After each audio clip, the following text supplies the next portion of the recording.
자, 오늘은 우리가 그리스도인으로서 추구해야 할 삶의 원칙을 한번 생각해 보도록 하겠습니다. 지난주에 말씀을 한번 정리를 한번 해볼까요?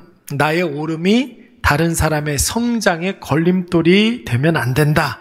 이런 말씀을 했어요. 내가 아무리 옳다 할지라도 다른 사람들을 그 오름으로 말미암아 그의 성장의 걸림돌 내지는 그리고 웅덩이가 되어서는 안 된다.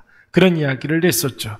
그래서 여러분, 모든 오름은 늘 사랑이 바탕이 되어 있어야 됩니다.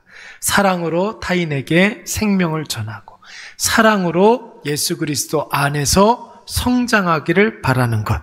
여러분, 그때 비로소 그 오름 가운데 하나님의 역사가 임하게 되는 것이죠. 그때 비로소 그 사랑 안에 하나님이 함께 하시는 줄로 믿습니다. 우리 다 같이 17절 말씀 한번 읽어볼까요? 17절 시작. 하나님의 나라는 먹는 것과 희락이라. 아멘. 오직 성령 안에 있는 의와 평강과 희락이라. 하나님의 나라는 이랬어요. 하나님의 나라. 뭘 말하는 걸까요? 하나님 나라의 백성들은, 그러니까 예수 믿는 그리스도인들을 말하는 거예요. 하나님 마음에 진짜 합한 사람은, 하나님께서 기뻐하시는 사람은 뭐 그런 뜻이 되겠죠.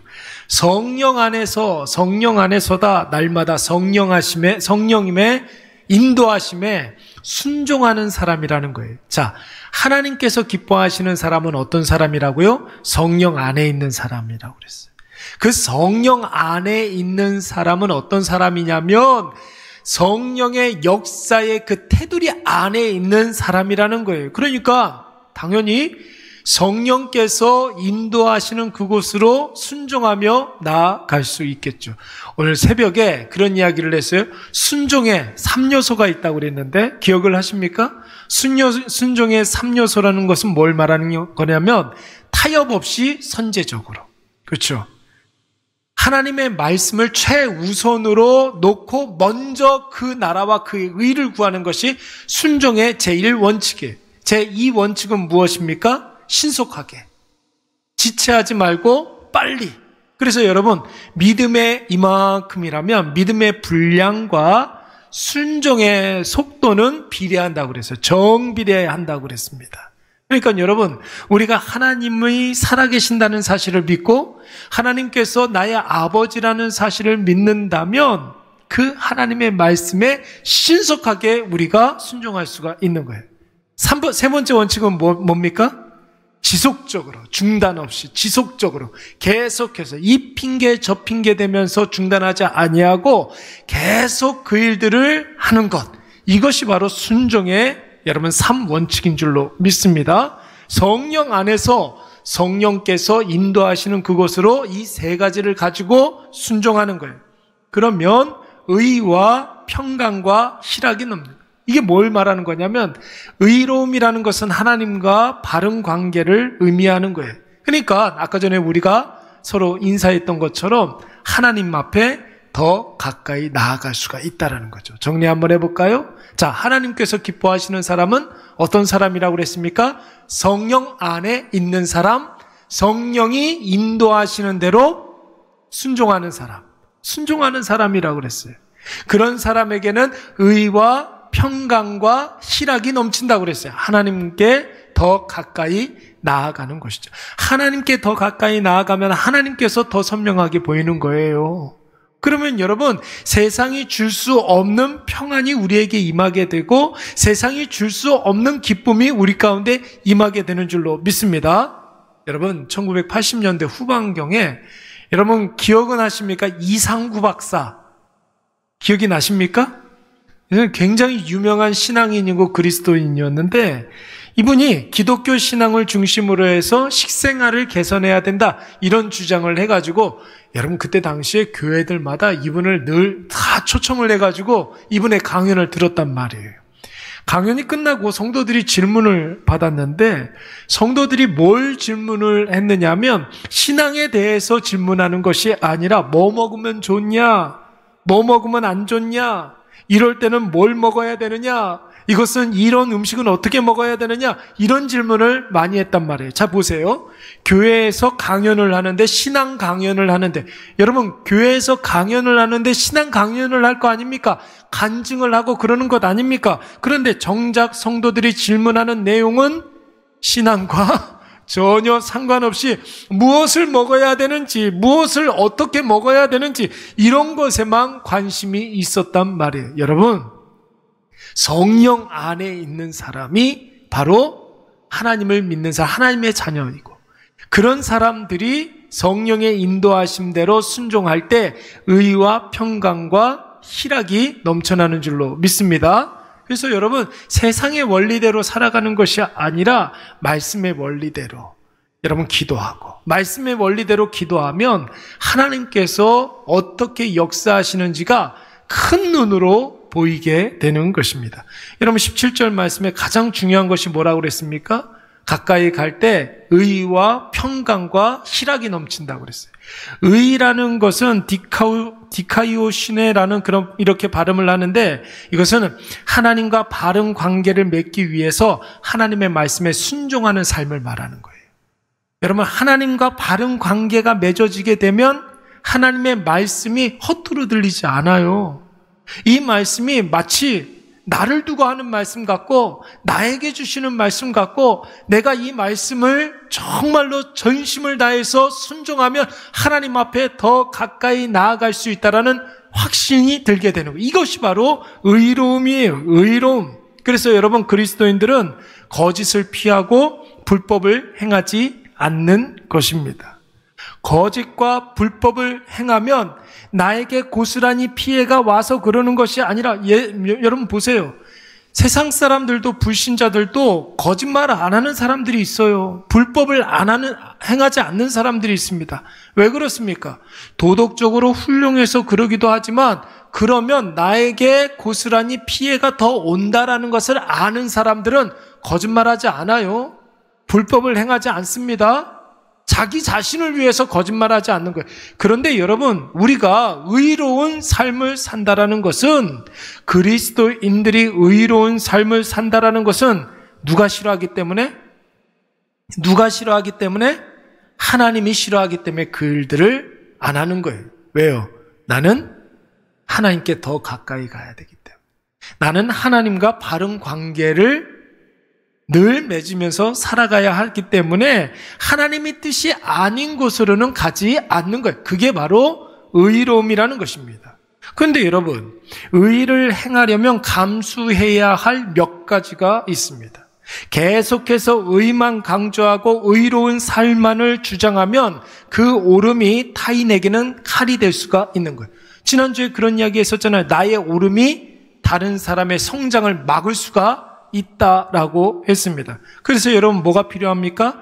나를 통해서 하나님의 의가 드러나기 위해서는 반드시 나도 평강이 있어야 하고 상대방도 평강이 있어야 한다라는 거예요. 이게 바로 하나님의 의를 행하는 데 있어서 가장 중요한 거예요. 그래서 아무리 옳다 할지라도, 많은 사람들이 맞다 할지라도, 그렇게 해도 된다 할지라도 내 마음속에 결국 평강이 없으면 그거 하면 안 되는 거죠. 아무리 여러분 그것이 맞다 할지라도 상대방에게 그것이 평강이 없다 한다면 그것은 여러분 하나님의 뜻이 아닌 거예요. 그러니까 여러분 그 일들을 유보하는 것이 좋은 것입니다. 여러분, 내가 의롭기 위해서 거짓된 사람을 고발할 수 있습니다. 내가 정의를 구현하기 위해서 불의한 사람의 불의를 드러내게 할 수가 있습니다. 근데 여러분, 여기에는 뭐가 없어요? 평강이 없는 거예요. 평강이.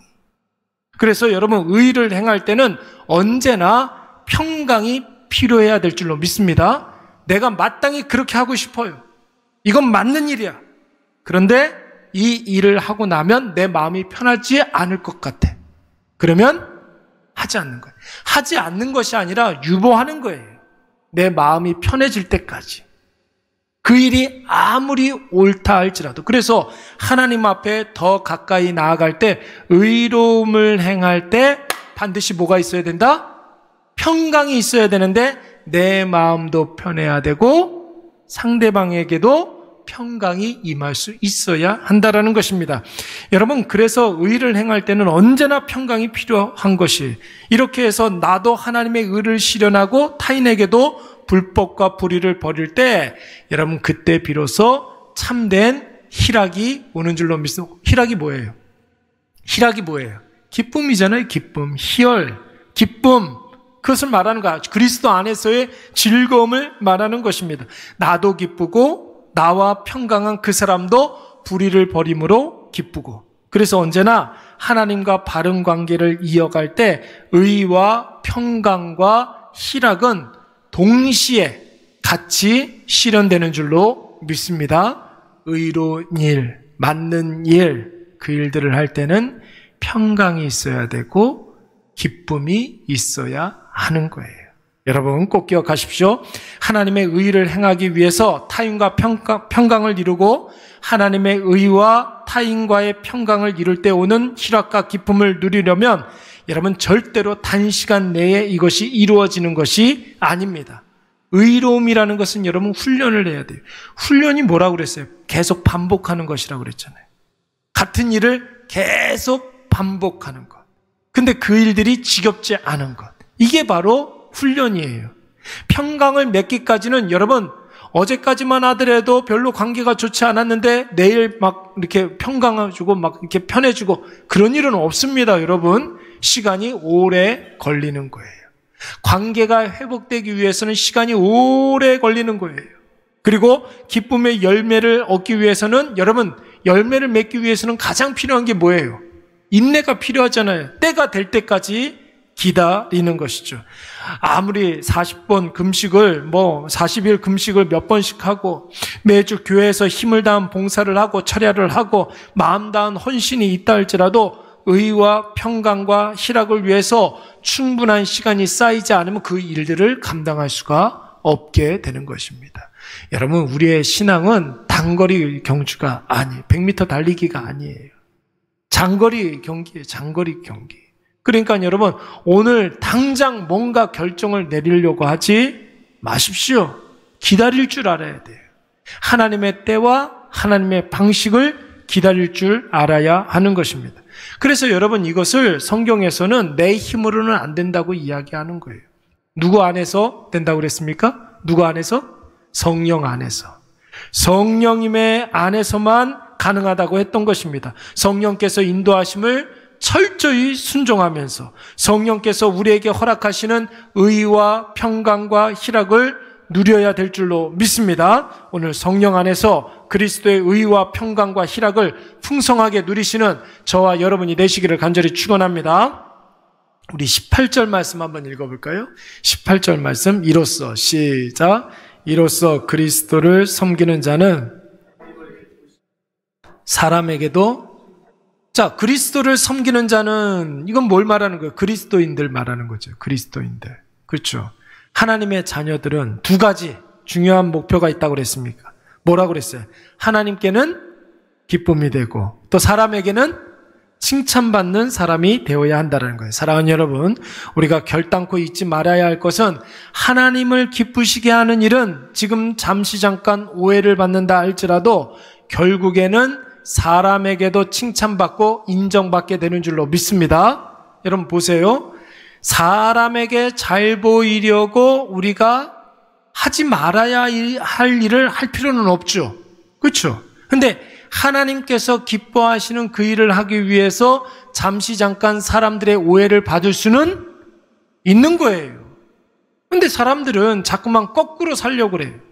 사람들에게 인정받기 위해서, 사람들에게 칭찬받기 위해서 사람에게 좋은 일만 한다라는 거예요. 하나님에 대해서는 점점 멀어지고 있는데 사람에게, 여러분 나중에는 그 사람에게도 버림받게 되고 배신받게 되는 것입니다. 가끔 그럴 때가 있습니다. 나는 신앙의 양심에 따라 행동을 하는데 타인들이 이해를 하지 못하고 비판을 들어야 하는 상황이 여러분 있을 수가 있죠. 왜 없겠습니까? 세상의 방식이 다르고 말씀의 방식이 다른데 불신자가 살아가는 방식이 다르고 하나님의 자녀가 살아가는 방식이 다르지 않습니까?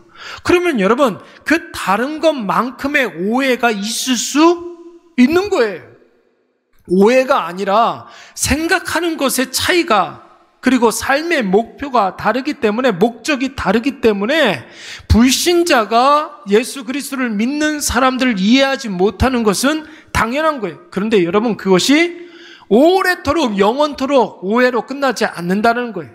하나님께서 의로우시고 하나님께서 맞다, 하나님께서 옳다 하신다면 그 사람으로부터 오는 오해도 반드시 얼마 지나지 않아서 하나님께서 해결해 주실 줄로 믿습니다. 여러분, 그럴 때 많이 있잖아요. 직장 생활하면서 나는 하나님 앞에 의로운 일들을 행하는데 사람들한테 오해받을 수가 있잖아요. 그거 오래가지 않는다는 거예요, 여러분. 사람들이 오해하고 사람들이 손가락질하는 것을 너무 많이 신경 쓰므로 인하여서 내가 마땅히 해야 할 그 일들을 하지 못하는 일이 있어서는 안 된다는 것이죠. 여러분, 잠시 잠깐 오해를 받을 수도 있고 욕을 먹을 수도 있습니다. 그러나 그 일이 하나님의 뜻이고 하나님께서 역사하시는 일이라면 여러분, 그 오해 반드시 곧 조금만, 오래 걸리지도 않아요. 잠시 잠깐 있다가 여러분, 그 오해는 반드시 풀리게 되는 줄로 믿습니다. 여러분들의 인생 가운데 이런 일들이 굉장히 많아요. 우리가 다 체크하지 못해서 그러는 것이지, 내가 막 해명하려고 하고 나의 모든 행실들을 막 설명하려고 들지 않아도 하나님께서 우리가 받는 오해를 풀어주신다는 거예요.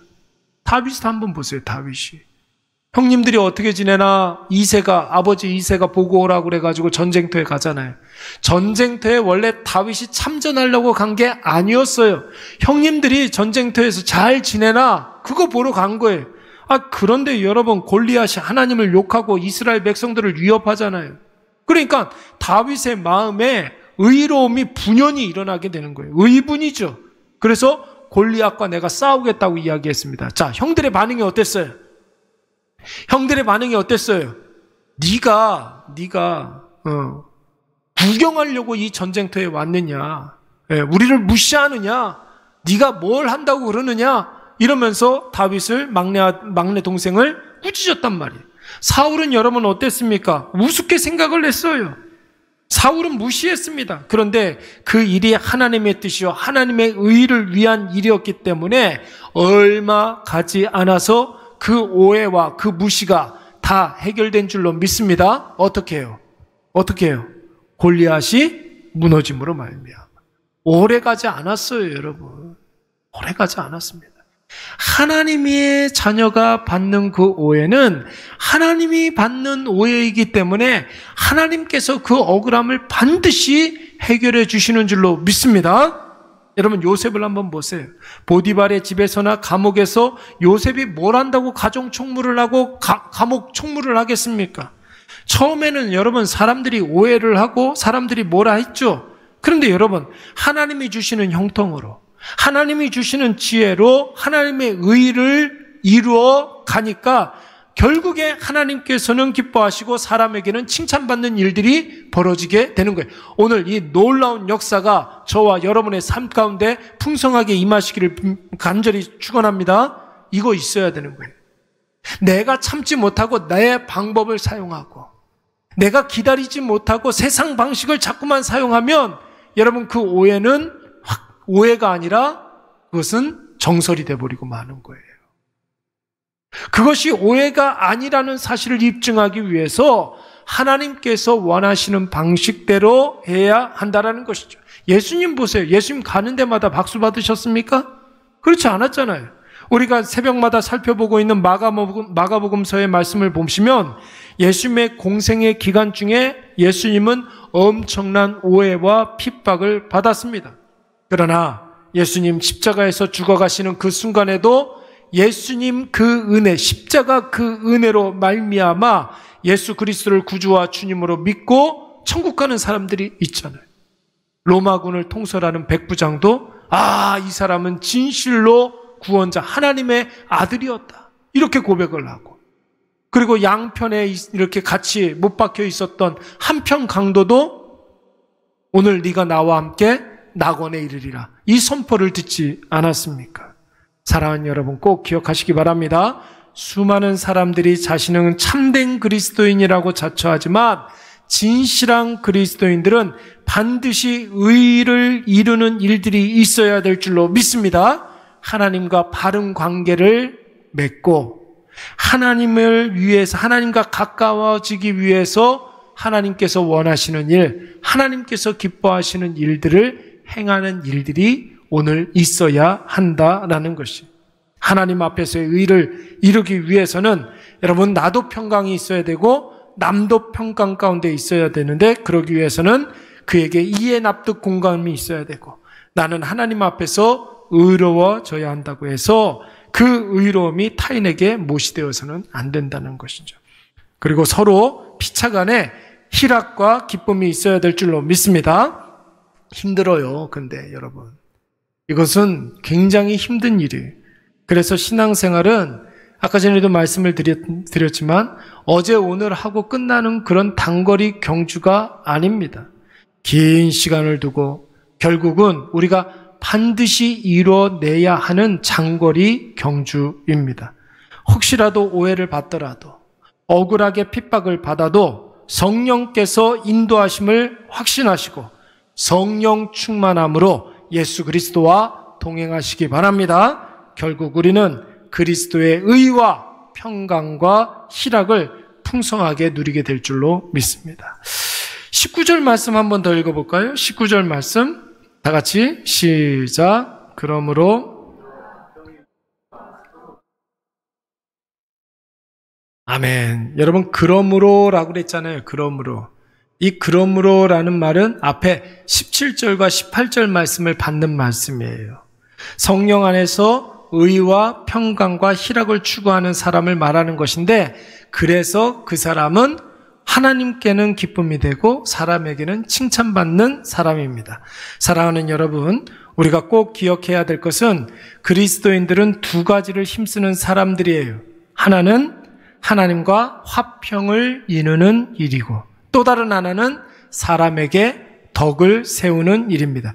여러분, 굳이 순서를 말씀드리자면 하나님과 화평을 이루게 되면 사람들에게는 당연히 덕을 세우게 된다라는 거예요.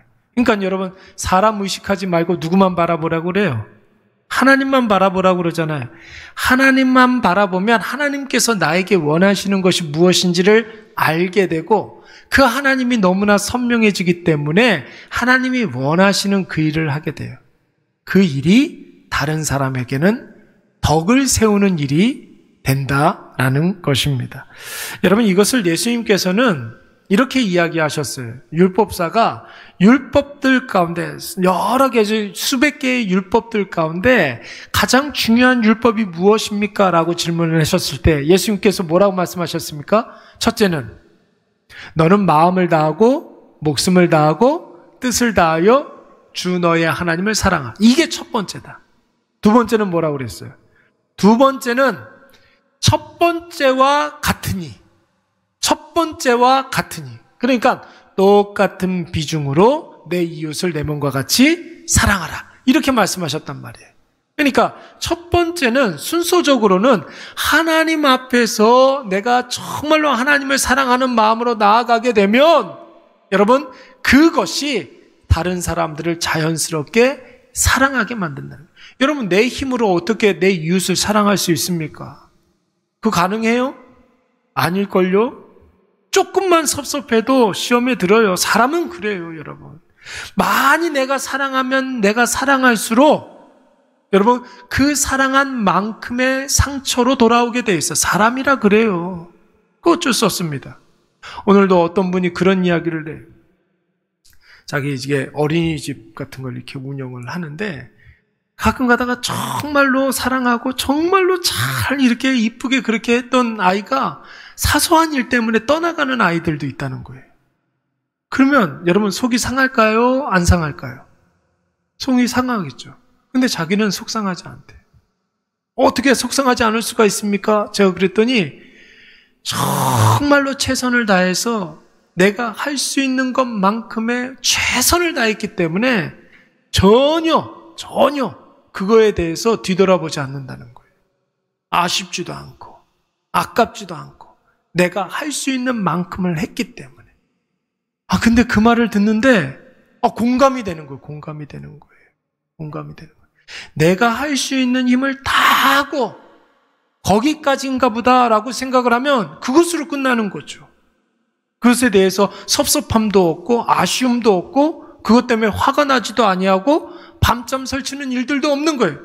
근데 내가 내 힘으로 내가 뭔가를 한다고 생각을 하니까 여러분 거기에 보상 심리가 있는 거예요. 본전 생각이 나서 억울한 거예요. 여러분 하나님께서 주시는 그 힘으로 나에게 주어진 일들을 최선을 다해서 잘 감당하면 여러분 나머지는 누가 해결해 주신다고요? 하나님이 해결해 주시는 거예요. 먼저 그의 나라와 그의 의를 구하라. 그리하면 이 모든 것을 너희에게 어떻게 주시겠다? 감하여 주시겠다? 덜 주시겠다? 더하여 주시는, 더하시리라. 내가 상상하는 것보다 더 많은 것을 주시겠다라는 거예요.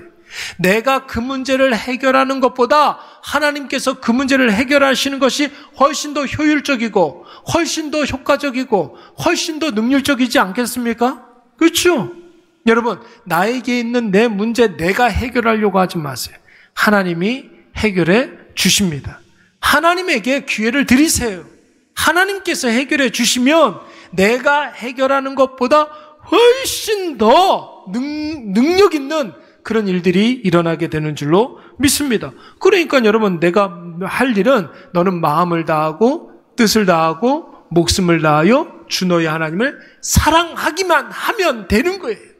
그러면 그게 고스란히 내 이웃에게 덕 쌓는 일로 나타나게 되는 거예요. 내가 그렇게 하고 싶지 않아도 나는 하나님만 사랑했는데 하나님이 그렇게 만들어 주신다라는 거예요.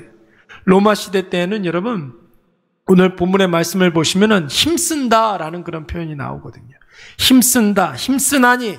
여러분, 이 힘쓴다라는 말은 헬라어로 디오코 이렇게 발음을 하는데 이 말은 무엇을 쫓는다라는 뜻이에요. 무엇을 쫓는다. 근데 이 말은 좀 이렇게 사역형으로, 그러니까 피동으로 사용되었던 단어이기 때문에 쫓는다라는 말의 사역형이니까 뭐예요? 도망가다 이런 뜻이에요. 도망가다. 필사적으로 도망가다. 그러니까 로마 시대에는 여러분 전쟁 문화 아닙니까? 전쟁. 승리하는 쪽에서 패잔병을 이렇게 쫓아가는 거예요. 그럼 여러분 패잔병 입장에서는 어떻게 해야 되겠습니까? 어떻게 도망가야 돼요? 설렁설렁 도망가서는 안 되죠. 이것저것 구경하면서 도망가서도 안 되죠. 필사적으로 죽기 살기로 도망가야 살 수가 있는 것입니다. 그 마음으로, 그 간절함으로, 그 절박함으로 하나님에 대해서는 화평을 추구하라는 거예요. 그러면 이웃에 대해서는 덕이 쌓아지는 것이죠. 여러분, 이것을 위해서 꼭 필요한 것이 무엇이겠습니까? 바로 하나님 앞에 우리가 납작 엎드린 존재가 돼. 자, 하나님 앞에서 납작 엎드린 존재, 두 자로 뭐라 그럽니까? 겸손이라고 이야기해요. 하나님 앞에 납작 엎드린 존재, 하나님 앞에 나는 죄인임을 인정하고 하나님을 하나님으로 고백하고 하나님 앞에 이웃을 나에게 주신 사명으로 확신하며 하나님으로부터 내려오는 그 은혜를 함께 나누고 전하고 입증하는 삶. 여러분, 이것이 바로 하나님 앞에 집중하는 삶, 겸손한 삶이라고 이야기할 수가 있는 것이. 다윗을 한번 볼까요? 다윗은 몇 년 동안 이스라엘을 다스렸습니까? 4년이 아니겠죠? 40년 동안 여러분 이스라엘을 다스렸어요. 근데 여러분 처음에 7년 6개월 정도는 헤브론이라는 곳에서 다스렸어요. 헤브론이라는 곳에서. 그리고 33년 6개월은 어디에서 다스렸을까요? 32년 6개월은 예루살렘에서 이스라엘을 다스린 거예요. 그러니까 헤브론에서 7년 6개월 다스렸을 때는 남쪽 유다와 베냐민 요쪽 지방을 다스렸던 거예요. 그런데 32년 6개월은 이스라엘 전체를 다스렸는데 예루살렘에서 다스렸던 것입니다. 여러분, 헤브론과 예루살렘, 이 지명이 굉장히 중요해요. 도시와 위치만을 나타내느라고 이 지명이 중요한 게 아닙니다. 사실 성경에 나오는 지명들은 그 이름이 가지고 있는 의미가 중요할 때가 굉장히 많이 있어요. 헤브론이라는 뜻은 무슨 뜻일까요? 아브라함이 롯과 헤어지고 난 다음에 롯은 어디로 갔어요? 소돔과 고모라 땅으로 갔잖아요. 아브라함은 어디로 갔을까요? 방금 전에 말한 데 헤브론으로 갔어요. 헤브론으로 가서 뭘 했느냐면 헤브론 하나님과 깊은 교제를 나누게 됩니다. 헤브론이라는 곳은 어떤 곳이냐면 하나님과 교제를 나누는 곳, 이런 뜻이 있어요. 그 교제의 자리에서 다윗이 7년 6개월 동안 통치했던 거예요. 그 교제의 자리에서 헤브론에서 다윗도 하나님과 깊은 교제를 나눌 수 있었던 것입니다. 광야 13년 동안 하나님께서 지켜 보호해 주신 이유를 깊이 묵상하고 하나님 앞에 바짝 엎드려서 자기 자신을 하나님 앞에 온전히 드리는 시간, 그 시간이 바로 헤브론에서의 7년 6개월이었습니다. 그리고 32년 6개월은 어디에서 다스렸다고요? 예루살렘, 예루엘, 이 말은 무슨 뜻이에요? 터전이라는 것이, 장소, 터전, 뭐 이런 뜻이에요. 살렘은요, 여러분들 잘 아시죠? 샬롬, 뭐예요? 평화의 터전이라는 거예요. 여러분, 그러니까 예루살렘은 어떤 뜻이 있겠습니까? 평화의 터전, 평화의 도시. 이게 바로 예루살렘입니다. 다윗이 통치했던 32년 6개월은 그야말로 태평성대였어요. 다윗은 그야말로 하나님과 백성 사이에서 하나님께 대하여서는 이스라엘의 요구를, 필요를 구하고 백성에 대해서는 하나님의 뜻을 가르쳤던 왕, 그 사람이 바로 다윗이었습니다. 여러분, 이 진정한 평화가 어디에서부터 왔겠습니까? 헤브론에서 다윗이 하나님과 깊은 교제의 훈련을 7년 6개월 동안 했기 때문에 32년 6개월 동안을 사람들에게 덕을 쌓으면서 살 수가 있었던 것입니다. 사랑하는 여러분, 그리스도인으로서 우리가 추구하는 삶은 어떤 삶입니까? 세속적인 복락을 누리고 무병장수하고 평안과 형통을 누리는 삶, 여러분, 하나님께서 이런 것도 주실 수가 있습니다. 근데 여러분, 아무리 하나님께서 무턱대고 부귀 명화를 주시면 우리가 만족할 것 같습니까? 우리는 그런 존재가 아니에요. 하나님께서 무턱대고 무병장수를 주시면 우리가 감사할 것 같아요? 그렇지 않아요. 어떻게 해서든지 불평과 원망거리들을 찾아내서 하나님 앞에 그런 일들을 하게 되는 거예요. 불평하고 그런 거예요. 그러니까 여러분, 가장 중요한 것은 무엇입니까? 하나님과 깊은 교제가 있어야 한다는 것이죠. 그래야 의로움이 있으면 깊은 교제, 바른 관계, 이것이 있어야 평강이 있고 기쁨이 있을 수가 있는 것이고, 더 나아가서 많은 사람들에게 덕을 쌓고 그 사람들에게 칭찬과 인정을 받을 수가 있는 것입니다. 그러므로 여러분, 하나님께만 집중하시기 바랍니다. 하나님만 바라보시기 바랍니다. 그러면 여러분, 하나님께서 나머지 일들을 하나님께서 우리에게 충만하게 채워주실 줄로 믿습니다. 오늘은 여기까지.